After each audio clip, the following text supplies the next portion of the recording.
It was a breezy afternoon in Seabrook, a quaint village nestled along the rugged coastline.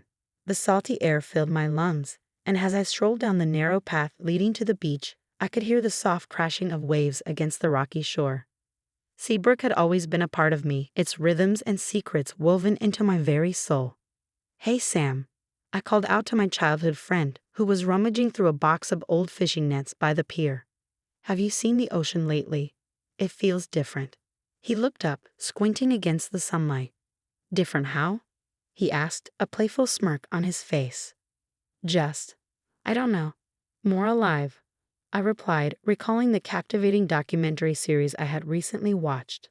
David Attenborough's soothing voice narrated wonders of the sea, revealing how climate change and pollution were reshaping our oceans. As I settled onto the warm sand, I let the waves lap at my feet. The ocean had always been a source of inspiration for me, but recently it had become a call to action. "Do you think we can really make a difference, Sam?" I asked, watching seagulls swoop down for their afternoon feast.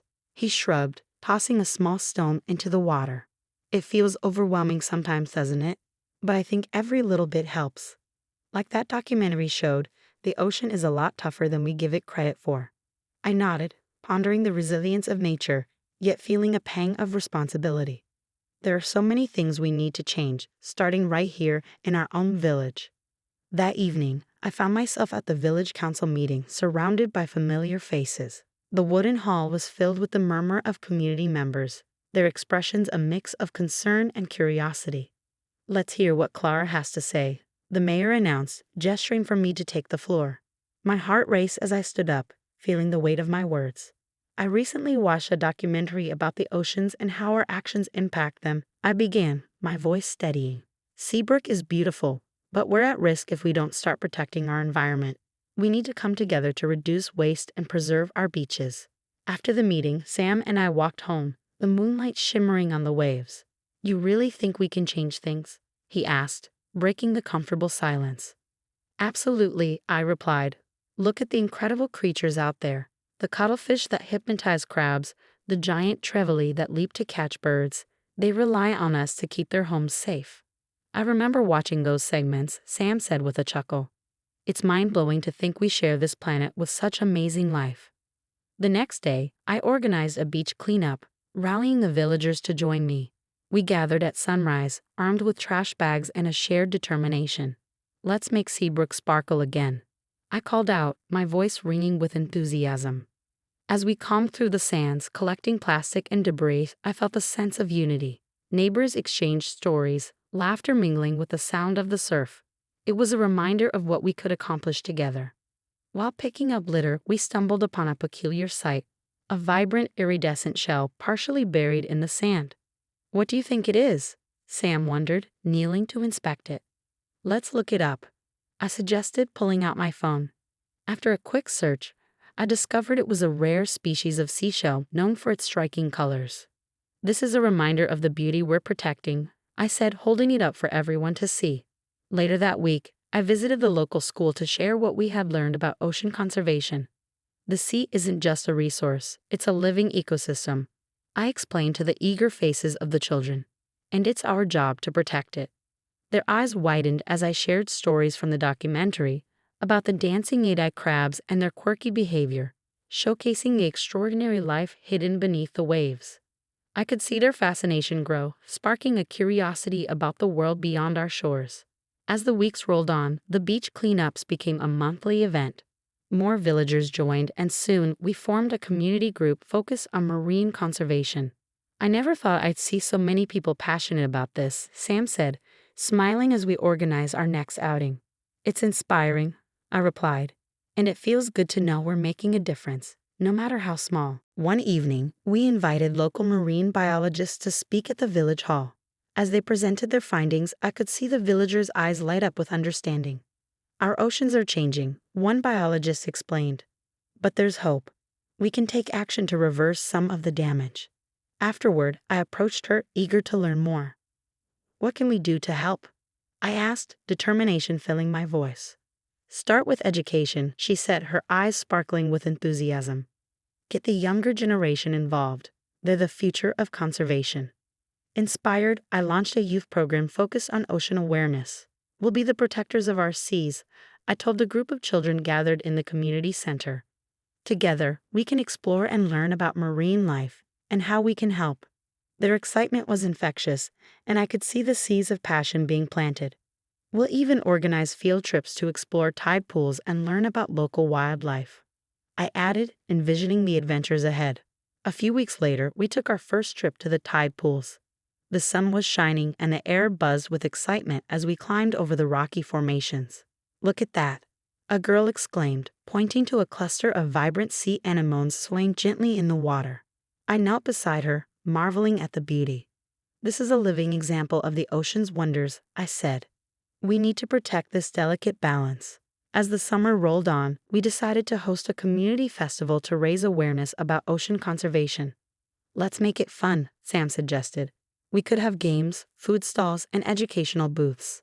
"Great idea." I agreed, imagining a vibrant celebration filled with laughter and learning. The festival was a success, drawing in visitors from neighboring towns and fostering a sense of community spirit. But just as things seemed to be on the rise, a storm rolled in unexpectedly. The winds howled and the waves crashed violently against the shore. "We need to protect the beach," I shouted to the volunteers as we rushed to secure our supplies. The next day, we surveyed the damage. The beach was littered with debris, and our hearts sank. "It feels like we took a step back," I whispered to Sam, feeling the weight of disappointment. Determined not to let the storm defeat us, we organized another cleanup. "We won't give up," I declared, rallying the villagers to join us once more. The support was overwhelming, and together we worked tirelessly to restore the beach. As we picked up the remnants of the storm, I felt a renewed sense of purpose. "This is our home, and we'll fight for it," I said, my voice strong and unwavering. As we cleaned, we stumbled upon something extraordinary. A nest of tiny baby sea turtles struggling to make their way to the ocean. "Quick, let's help them," I called out, and we carefully guided them toward the waves. Watching them disappear into the water, I felt a swell of joy. "We did something good today," I said, turning to Sam. "This is why we fight for the ocean." With each event and every effort, our small village began to attract attention. Environmental organizations reached out to us, offering support and resources. "This is amazing," I exclaimed when we received an email about a potential partnership. "It's all thanks to our hard work," Sam said, grinning from ear to ear. "We've become a model for other communities." One evening, as we gathered at the local pub, I noticed a poster advertising a special screening of the new documentary narrated by David Attenborough. "This is our chance to spread our message even further," I said, pointing it out to the crowd. Excitement rippled through the room as we planned a community viewing. "Let's invite everyone. It'll be a great opportunity to inspire more people to join our cause," Sam suggested.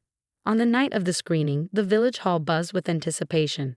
As the documentary unfolded, the audience gasped at the stunning visuals of marine life. "Look at those cuttlefish," a child exclaimed, his eyes wide with wonder. By the end, the atmosphere was electric. "This is our time to make a change," I announced, urging everyone to take action. "Let's keep Seabrook beautiful for generations to come." In the weeks that followed, more villagers joined our efforts. We established a community garden, creating a space for education about sustainable practices. "This is all part of the bigger picture," I said to Sam as we planted seedlings together. "Every step counts," he replied, his hands covered in dirt. "And look how far we've come." Years later, as I walked along the beach with my children, I marveled at how much had changed. The shores were cleaner, the wildlife thriving, and the community stronger than ever. "Look, Mommy," my daughter shouted, pointing to a group of dolphins dancing in the waves. I smiled, feeling a deep sense of fulfillment. "This is our legacy," I whispered to myself, watching the sun dip below the horizon. In Seabrook, the whispers of the ocean would forever echo the stories of resilience and hope we had woven together, a testament to the power of community and the enduring beauty of our planet. Ready to improve your English in a fun, engaging way? Start learning through stories today. Subscribe to Learn with Godson and dive into captivating stories that will help you expand your vocabulary, understand sentence structures, and practice pronunciation. Stories make learning English exciting and memorable. Join us on this journey and watch your language skills grow with each story. The voiceover in this video is given by Learn with Godson, Copying or re-uploading is prohibited.